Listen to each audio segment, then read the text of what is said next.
Rifa International College, developing holistic personalities. A project of Rifa International University. Bismillahirrahmanirrahim. Assalamu alaikum.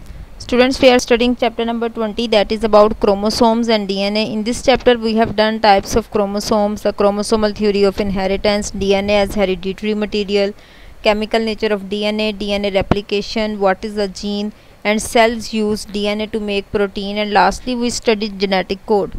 Our today's topic is translation. Translation is actually the formation of messenger RNA, formation of proteins from messenger RNA. इससे पहले हमने transcription को detail में study किया. Transcription था formation of messenger RNA from DNA, जिसमें DNA का एक वक्त में एक ही स्ट्रैंड जो है वो कॉपी हो रहा होता है और उससे फिर एक single stranded messenger RNA release हो जाता है विद इन द सेल. लेकिन ट्रांसलेशन क्या है? ट्रांसलेशन है formation of different proteins from messenger RNA. अब ये सेंट्रल डोगमा जो हमने पढ़ा था, सेंट्रल डोगमा का ये सेकंड स्टेप है, जिसमें जो मैसेंजर आरएनए रिलीज़ हुआ है, ट्रांसक्रिप्ट हुआ है फ्रॉम डीएनए, वो पहले न्यूक्लियस में आया. In case of eukaryotes nucleus से फिर वो राइबोसोम्स तक आया और उसके बाद फिर वो साइटोप्लाज्म के अंदर रिलीज़ हो गया. तो वो एक स्पेसिफिक कोड लेके आता है अपने साथ डीएनए से. That messenger RNA encodes a specific type of proteins.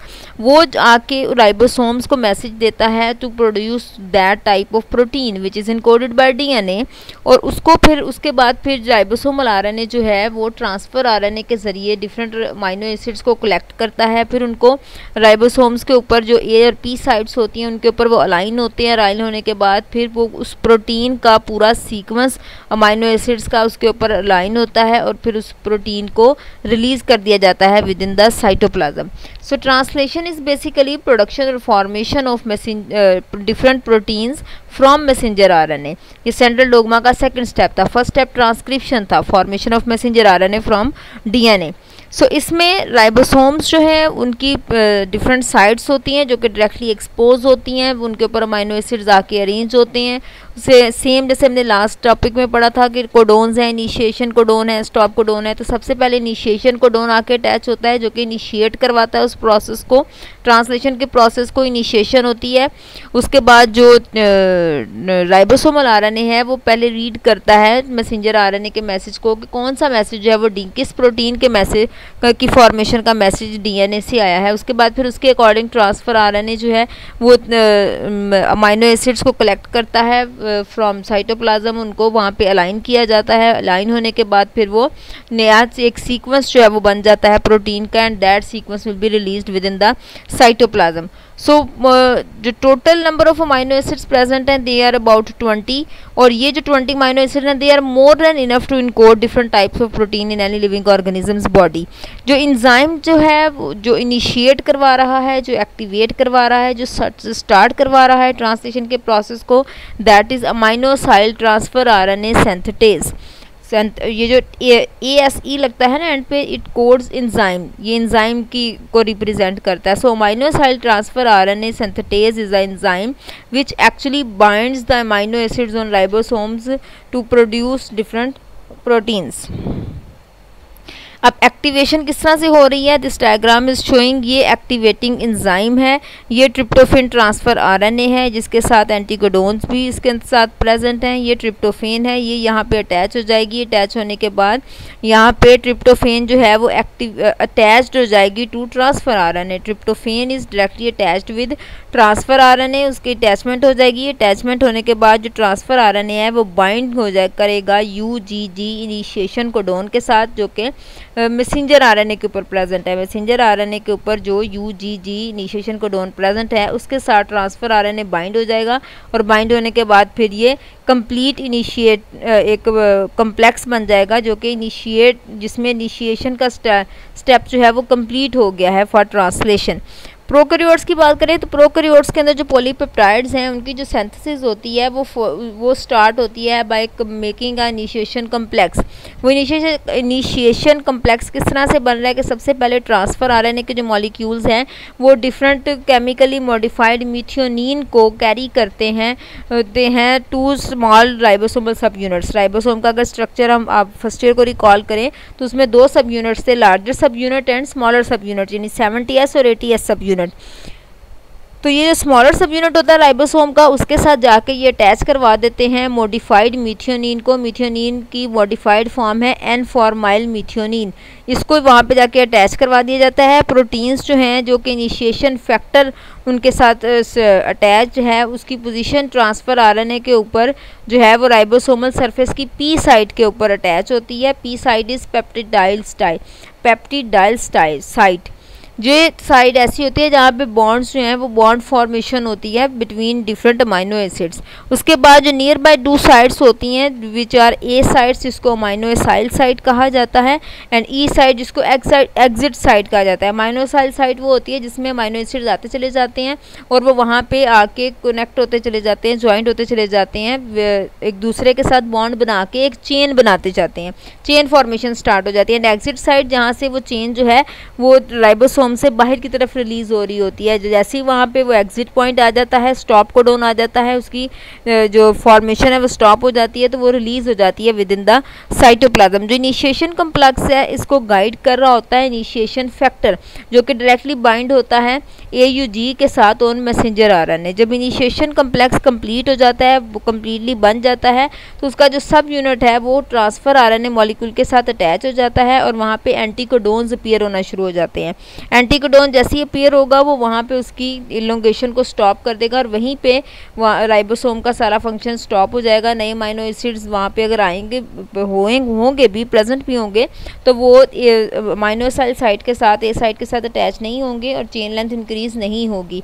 सो वहाँ पे जो जितने भी कोडोन्स प्रेजेंट होंगे वो मैसेंजर आरएनए के साथ एक्सपोज होकर भी चेन लेंथ इंक्रीज नहीं करेंगे, बिकॉज जो एंटी कोडोन है, जो स्टॉप कोडोन है, वो वहाँ पे अटैच हो गया है। इनिशिएशन कम्प्लेक्स एक्चुअली बनता किस तरह से है? ये स्मॉलर राइबोसोमल सब यूनिट है, ये मैसेंजर आरएनए है, ये मीथियोनिन है, मीथियोनिन आरएनए है। ये जब आपस में अटैच हो जाएंगे, एक सीक्वेंस की फॉर्म में अटैच हो जाएंगे, जिसमें ये देखें ये इनिशिएशन फैक्टर इसके साथ आके अटैच हो गया। इनिशिएशन फैक्टर वो फैक्टर होगा जो कि इनिशिएट करवा रहा है ट्रांसलेशन को। उसके बाद यहाँ पे मीथियोनिन अटैच हो गई है जो कि इनिशिएशन कोडोन है, ये इनिशिएशन फैक्टर है और ये उसके साथ मैसेंजर आरएनए है। अब ये मैसेंजर आरएनए जो है यहाँ पे इनिशिएशन कम्प्लेक्स कंप्लीट हो गया है। इस यहाँ पे ये ई साइड बन जाएगी, ई साइड के साथ यहाँ पे ए साइड बन जाएगी और ये सेंटर में पी साइड बन जाएगी। It is a peptidyl site, amino acyl site और ये एग्जिट साइट। यहाँ से ये बनता चला जाएगा और यहाँ से ये ई साइट की तरफ से ये सेल के अंदर रिलीज होना शुरू हो जाएगा। 2 अमाइनो एसिड्स जो हैं वो एडजेसेंट टू ईच अदर, यानी जो बिल्कुल एक दूसरे के करीब प्रेजेंट होते हैं, which are directly close to each other, वो कैटालाइज करते हैं राइबोसोमल सब यूनिट को।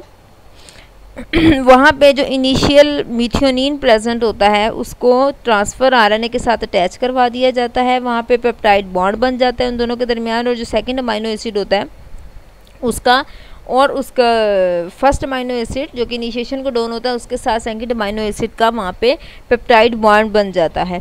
उसके बाद जो राइबोसोम्स होते हैं वो वहाँ से मूव करते हैं, यानी वो ट्रांसलोकेट करते हैं न्यूक्लियोटाइड्स के पास।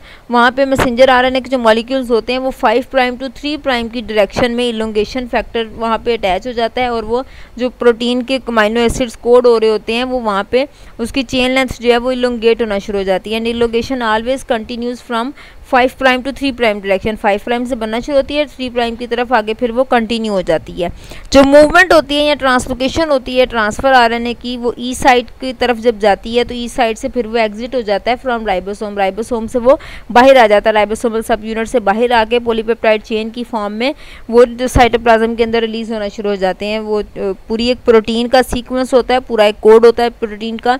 वो सीक्वेंस जब कंप्लीट हो जाता है प्रोटीन का तो वहाँ से फिर एग्जिट साइड से वो चेन जो होती है प्रोटीन के सीक्वेंस की वो रिलीज हो जाती है सेल के अंदर।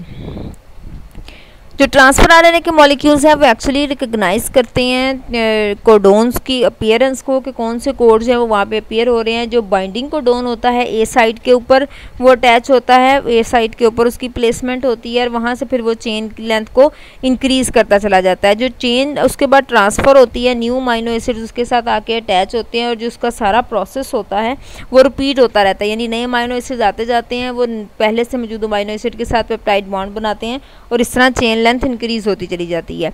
This is out showing the translocation process के किस तरह से ट्रांसलोकेट हो रहे हैं अमाइनो एसिड्स। ये देखें, ये मीथियोनिन है, ये ल्यूसीन है। अब ये यहाँ पे दोनों प्रेजेंट हैं, यहाँ पे इनके दरमियान में बॉन्ड बन जाएगा, पेप्टाइड बॉन्ड, और उसके बाद फिर यहाँ पे ये फ्री हो जाएगा, मीथियोनिन फ्री हो जाएगा, ल्यूसीन अटैच रहेगा। नेक्स्ट जब अमाइनो एसिड है यहाँ पे आएगा, वो नेक्स्ट अमाइनो एसिड इसके साथ जब अटैच हो जाएगा, अटैच होकर बॉन्ड बना लेगा, पेप्टाइड बॉन्ड बना लेगा। उसके बाद फिर ये भी यहाँ से डिसअटैच हो जाएगी, लेकिन ये चेन की फॉर्म में प्रेजेंट होंगे। दी बोथ आर अटैच, और जो तीसरा अमाइनो एसिड आएगा वो भी इसके साथ अटैच होकर इसकी चेन लेंथ को इंक्रीज कर देगा।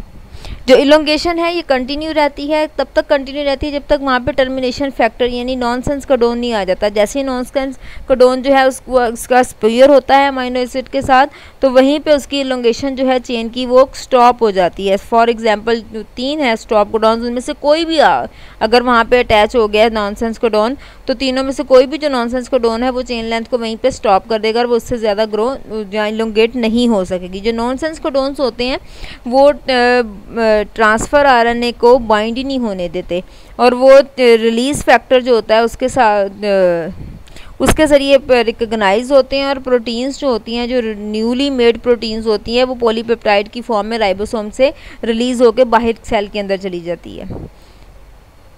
ये टर्मिनेशन प्रोसेस है जिसमें ये देखें, ये सीक्वेंस है अमाइनो एसिड्स का जो कि चेन लेंथ की फॉर्म में इंक्रीज़ होता चला जा रहा है। जैसे ही यहाँ पे रिलीज़ फैक्टर आके ए साइड के साथ अटैच हो जाएगा, तो ए साइड के साथ जैसे ही रिलीज़ फैक्टर अटैच हो जाएगा तो it will be blocked, there no more amino acids are attach with this chain and this chain length is stopped now. अब ये देखें, ये वैलिन, सीरीन, एलानिन और ट्रिप्टोफैन, ये अमाइनो एसिड्स अटैच है। इसी तरह ये चेन लेंथ इंक्रीज़ होती चली जाती है, और जैसे स्टॉप कोडोन आता है यहाँ पे नए अमाइनो एसिड्स की अटैचमेंट स्टॉप हो जाती है, because A site is blocked with release factor. उसके बाद ये जो ट्रांसफर आरएनए होता है ये अलहदा हो जाता है, जो लार्ज राइबोसोमल सब यूनिट होता है और स्मॉलर सब यूनिट, ये दोनों भी सेपरेट हो जाते हैं, और जो रिलीज फैक्टर होता है वो भी यहाँ पे सेपरेट हो जाता है। रिलीज फैक्टर से इसलिए कहते हैं because when it attaches with a site it will allowed that particular sequence of amino acids to release within the cell.